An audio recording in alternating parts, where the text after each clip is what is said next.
In the Philippines, success isn't always about talent, hard work, or even luck. Sometimes, it's about one thing only: your last name. That's where the term Nepo baby comes in, short for nepotism baby. It means someone who got ahead in life not because they started from zero, but because they were born with the right family name. And in the Philippines, this phenomenon isn't rare. It's practically the norm. Let's be real. In Hollywood, people call out Kendall Jenner, Jaden Smith, or Lily Rose Depp as Nepo babies. But here in the Philippines, we've had our own version of that for decades. From showbiz to politics to big business, powerful family names dominate the system. Start with showbiz. The Gutierrez clan, the Padillas, the Quezons, the Sotos, generations of actors who pass the spotlight down like an inheritance. Daniel Padilla didn't start as just Daniel. He started as Robin Padilla's nephew. Rufa Gutierrez didn't come out of nowhere. She came from Eddie Gutierrez.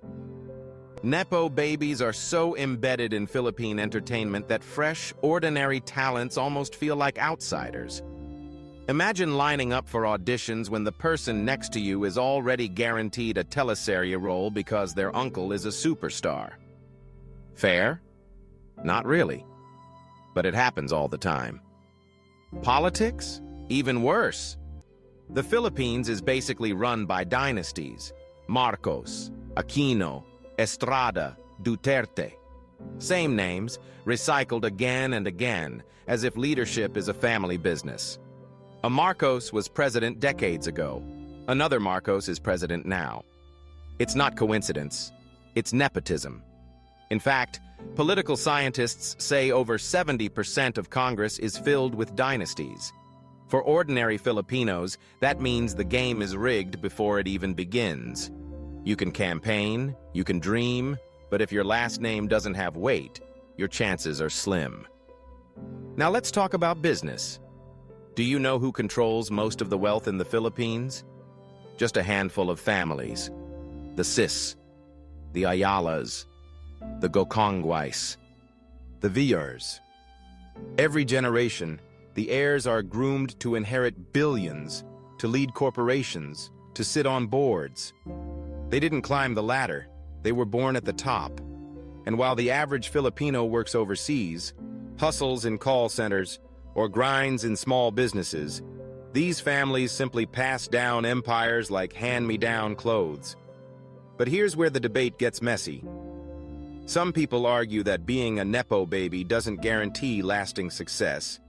Sure, your name might get you through the door, but staying there is another story. Take Daniel Padilla again.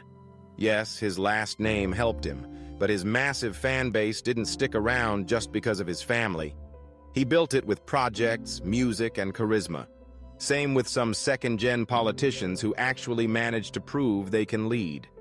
So is it really all privilege? Or is there space for talent to shine? The flip side is also true. Some Nepo babies flop hard. They try to ride the fame wave but crash because people can smell it. The lack of originality, the forced image, the fake confidence. Audiences are harsh. They don't care if your father was a legend. If you don't deliver, you'll be roasted. Still, the reality is this. In a country where millions live paycheck to paycheck, the gap between a Nepo baby and an ordinary Filipino is brutal. Think about it.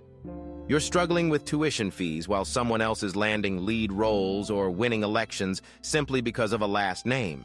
And the system rewards it. That's why the term Nepo baby hits hard here. It's not just about privilege, it's about unfair advantage. And yet, Filipino culture sometimes embraces it. Family is everything here. Following in your parents' footsteps is celebrated. A father passes the torch to his son, a mother to her daughter, and people call it tradition. Nepotism, in that sense, gets a soft cover: loyalty, continuity, legacy. Instead of questioning it, fans often cheer for it. That's why even when Nepo babies are called out, they still thrive. Because culturally, we value family so much that we excuse it. But here's the uncomfortable truth. Nepotism kills opportunities for new blood. It blocks people who could bring fresh talent, fresh ideas, fresh leadership. In politics, it means the same cycle of families keeps running the country. In business, it keeps wealth concentrated in the same hands. And in entertainment, it keeps recycling surnames while many gifted artists never get their shot. What makes it even crazier is how social media is amplifying the conversation. TikTok threads expose family connections. Twitter debates rage about privilege versus talent.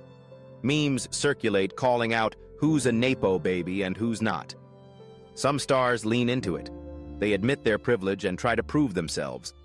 Others deny it, insisting they made it on their own. Either way, the internet never lets them forget. So, is being a Nepo baby in the Philippines a blessing or a curse? Honestly, it's both. It's a blessing because you start ahead of the line. It's a curse because people will always question if you deserve it. But here's the thing. Privilege in itself isn't the problem. The problem is when privilege replaces fairness. The problem is when ordinary Filipinos don't even get the chance to compete. At the end of the day, Nepo babies in the Philippines aren't going away. They are a product of culture, of tradition, of a system that values family ties above all else. They will continue to dominate showbiz, politics, and business, and ordinary Filipinos will continue to debate whether that's fair or not. So the next time you watch a teleserye, see a political ad, or walk into a mall owned by the same handful of families, ask yourself this: is this merit, or is this nepotism? Is this success, or is it just inheritance with better PR? One thing is clear. In the Philippines, the age of Nepo babies isn't just here, it's forever.